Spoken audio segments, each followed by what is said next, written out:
Torah in this week's reading relates a story where a number of tribal leaders approached Moshe and reminded him of an earlier incident in which some young ladies, the daughters of one man named Sulafchad, had approached Moshe. They had said, "Our father has died. What is to happen with his portion of the land? Should his name be erased because he had no sons?" In those days, standard for the time and place would be that the property would have gone to his father, to his brothers, to his nephews. They wanted a piece of the land themselves. Girls, women inheriting from a father, that wasn't done. Moshe said, "I'll check with the boss." Spoke to God, and God said, "No, they've got a claim. Their father's land should be given to them. And, as a general rule, when a man dies and has no sons, his property goes to his daughters." Now, in today's world, that's grossly unfair. Why does a daughter inherit only if there are no sons? But in those days, it was remarkably progressive. It was radical, revolutionary. Fine.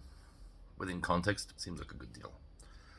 Well, these tribal leaders come and say, "Hey, Moshe, you remember that, right? Okay. Here's the problem. Our brother Selofhad had died, and you were commanded by God to pass the inheritance along to his daughters." Okay, fine. We have no question. That's what God's word, that's it. But here's the problem. They will be his descendants, but they will not be our tribesmen. Because tribal affiliation follows patriarchal lineage. These women are members of the tribe of Menashe. But if one of them marries a man from Reuven, one of them marries a man from Gad, one of them marries a man from Zevulun, one marries a man from Naphtali, and one marries a man from Menashe. Of those five, only the last one will have children who will be Menashim. That one will have children who belong to the tribe of Zevulun. That one's children will be Reuvenim. That one's children will be, etc. So yes, the land will stay in the direct line, but it won't be part of our tribe anymore. And Moshe said, "Okay, I get it. Let me chat with the boss." God comes back and says, "The women in question, the daughters of Selofhad, should marry whomsoever they please. However, they should marry within their tribe, so that the land doesn't get flipped from one tribe to another." And so they did. The women married their cousins, who were also members of the tribe of Menashe, and that way the land went to them and then ultimately to their sons, but it stayed within the same tribe. All of those children were Menashim. This isn't a foolproof situation because this will happen in future. Eventually, somebody will die, leave property to his daughters will marry out of the tribe. Unless you're saying this is a permanent prohibition. This was a debate. The rabbis ultimately decided, nope, it was a one-off, God commanded that, and then from now on it's okay. All right, fine.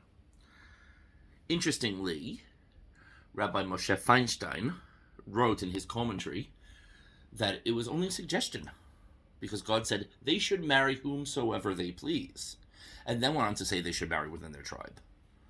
How can they marry anyone they please if they have to marry within the tribe? The normal understanding is they can marry anyone they want as long as it's within their tribe. He says, no, they can marry anyone, but it's just advice.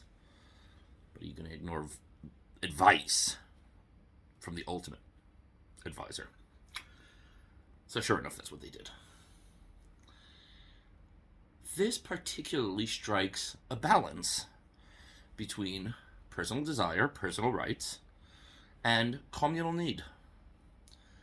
In ancient times, marriage was viewed as a communal need. You married according to what was best for the family, for establishing lineage, property, that sort of thing. And that was a given. That's how it was. Marrying for love wasn't as much of a thing as it is now.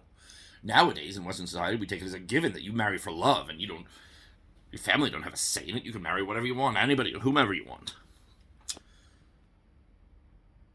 The Torah was, once again, somewhat revolutionary in the time in that, yes, there was a lot of family involvement, but ultimately, women did have a say. Marriages could be arranged insofar as they could be suggested. They couldn't be arranged insofar as they could be forced. A woman has a right to say, No. However, sometimes you do need to think beyond your own personal needs. So no, you shouldn't view any decision you make, marriage or otherwise, as I'm going to do what I want and I don't care about anybody else. But you shouldn't also approach your own point of view of the needs of the many outweigh the needs of the few. Yes, in general they do, but you also need to look after yourself.